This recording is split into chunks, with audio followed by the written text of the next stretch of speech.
Yo, what's going on guys, Arekkz here and welcome back to another Destiny video and another episode of A View from the Tower, the series that I'm producing in partnership with Game and Activision to talk about some of the awesome stuff you can get up to in Rise of Iron, but also to help those of you that are setting foot in the Destiny universe for the first time. Last week we spoke about Iron Banner, one of Destiny's recurring events, and this week we are once again talking about Rise of Iron's new raid, Wrath of the Machine. See, the thing about new raids in Destiny is that you're not done with them after your first completion. You're not even done with them after your 10th completion. When a raid first launches, we have access to the normal mode difficulty, but after a few weeks, Bungie then opens up the doors to heroic mode, a higher difficulty tier that yields higher quality gear. Heroic mode for Wrath of the Machine opens up on the 18th of October, so in this video, we're going to talk about how you can prepare for it and ideally, get your Guardian's Light as high as possible. So if you do enjoy this video and you do find it helpful, then a like would be super appreciated, and comment down below and let me know what light level your Guardian is right now. So firstly, before I dive into the tips on gearing up, if you're new to Destiny and this is the first time you're hearing of a heroic difficulty raid, then here's what you need to know. As mentioned, heroic mode is a higher tier of difficulty. It's basically a fancy word for hard mode. If we look at previous raids as examples, then heroic mode will see you take on the same encounters as normal mode, but this time with higher level enemies that have more health and hit harder. And in certain circumstances, some of those encounters will have a few new mechanics thrown into the mix, so there will usually be something new that you have to learn on top of what you already know.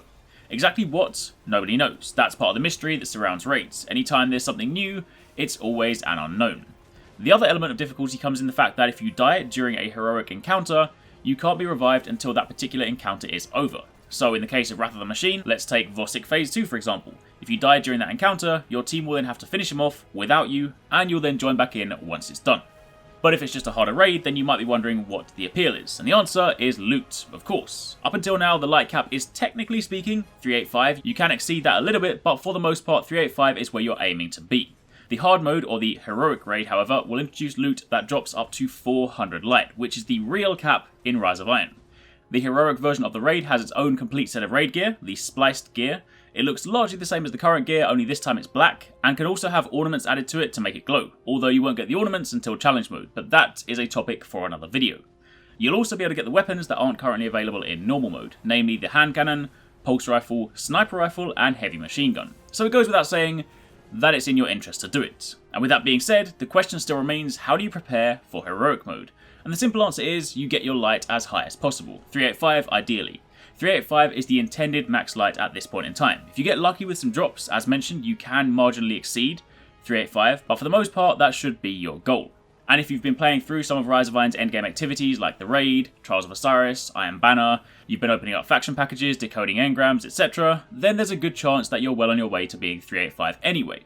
But there's also a good chance that you have one or two light bottlenecks, either a low light artifact or a low light ghost. So let's start there. There are three main sources for artifacts up to 385, and they are Eris Morn, Skeleton Key Chests, and the Raid. Eris Morn has a chance to give you an artifact up to 385 when you rank up her faction and open a package. However, this requires time in Court of Arekkz or an insane amount of Worm Spore, so short of perhaps one or two packages, this isn't really ideal. Skeleton Key Chests at the end of strikes, however, have a chance to drop an artifact on top of whatever other item it yields, but this does require a skeleton key, and they're not always the easiest thing to come by. If you're looking to get some, your best bet is the Siva Crisis playlist, not the heroic one, just the regular one. On average, you'll get a key somewhere in the realms of 1 in every 5 strikes, so it's not too bad, it just takes some time. But by far your most reliable source is the chest after Axis Phase 1. That is where you get your artifacts. And coming from the raid means they will drop at appropriately high light. And as for your ghost, similarly, there are three main sources. You have a chance to get a ghost from a faction package when you open one up after ranking up that particular faction. This is by no means guaranteed, but it is in the loot table, so if you're in search of a ghost, then this is a not too difficult option to pursue. The weekly Nightfall also has a chance to drop a high light ghost. Truth be told, chances are a little lower in Rise of Iron. The drop chance was lowered to make room for what most people want from Nightfalls, which is exotics, but ghosts do still drop. And once again, the most reliable source, the Raid, again from the chest after the first phase of the Axis boss fight. As a bonus one, you can of course also open up Trials of Osiris packages for a chance at a Trials Ghost, but if you want to do that, you'll need to do it when Trials of Osiris is in town, namely Friday through Monday. Of course, do bear in mind at all times, the loot still abides by the intelligent loot system that is designed to give you an incrementally higher drop based on your current level, so it goes without saying that you want to make sure your light is as high as possible when searching for these items.